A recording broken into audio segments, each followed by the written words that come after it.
Japanese Prime Minister visits Kyiv, U.S. to speed up Patriot, Abrams delivery. Japanese Prime Minister Fumio Kishida vowed that his country would help Ukraine with the greatest effort to regain peace during a visit to Kyiv on March 21.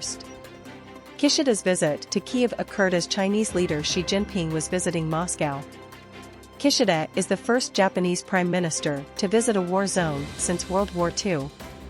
Before him, Shinzo Abe, the longest-serving Japanese prime minister, visited Kyiv in 2015, when Russia's war was already on in eastern Ukraine but hadn't reached the capital yet.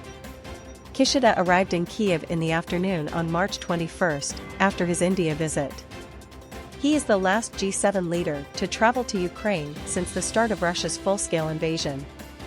After touring Bucha, a Kyiv suburb where local authorities say more than 400 civilians were indiscriminately killed during the weeks-long Russian occupation in 2022, Kishida held talks with Zelensky in Kyiv. At a joint news conference, Kishida said Japan would provide $30 million for Ukraine's non-lethal weapon purchases through the NATO Trust Fund, as well as $470 million in grant aid for the country's energy sector and other industries. It is symbolic that the Prime Minister is making his first visit to Ukraine today, on the anniversary of the beginning of the liberation of Ukrainian territories, Zelensky said, referring to how Ukrainian forces liberated the village of Moshchun, near Bucha, on March 21, 2022. And he started it from Bucha. We appreciate it very much, Zelensky said of Kishida, whom he hailed as a truly powerful defender of the international order and a longtime friend of Ukraine.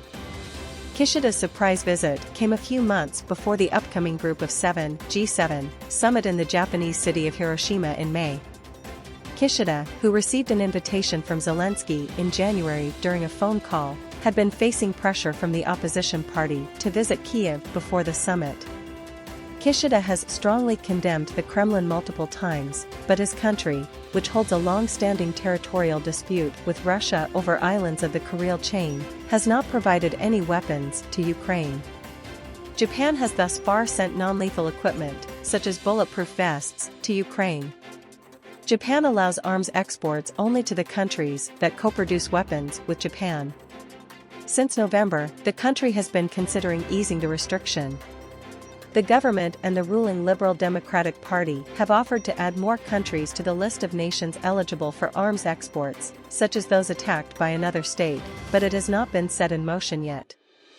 The summit in May will provide an opportunity for Tokyo to flex its diplomatic muscle and announce that all G7 nations will continue to support Kyiv, Nikkei Asia wrote. Zelensky accepted Kishida's invitation to attend the summit virtually. Kishida's trip to Kyiv came as Chinese leader Xi Jinping was conducting a lengthy visit to Moscow, meeting Russian President Vladimir Putin for the second time in 2 days. Putin claimed that Russian relations with China are at an all-time high, while Xi called talks with Putin productive and frank. Putin added on March 21 that China's 12-point document, published by the Chinese Foreign Ministry in February, could be a base for a peaceful settlement in Ukraine. China's so-called peace plan doesn't necessitate a complete withdrawal of Russian troops from Ukraine, which is Kyiv's primary demand. China has tried to place itself as a neutral nation and offered to broker peace between Ukraine and Russia. The West and Ukraine remain skeptical of China's motives, with the White House recently accusing Beijing of preparing to supply lethal weapons to Moscow. I don't think you can reasonably look at China as impartial in any way, John Kirby, the National Security Council spokesman, said on March 21. The Pentagon said on March 21 that the U.S. would provide an older version of the M1 Abrams tanks to speed up the delivery. The decision enables the U.S. to significantly expedite delivery timelines and deliver this important capability to Ukraine by the fall of this year, according to Pentagon Press Secretary Patrick Ryder. CNN also reported, citing American officials, that the U.S. would be able to send the U.S. Patriot air defense systems in the coming weeks. According to CNN, Ukrainian soldiers will then get additional training in Europe so that they would be capable of using two types of systems, one built by Americans and another by Germans and Dutch. Ukraine remains in dire need of modern air defense.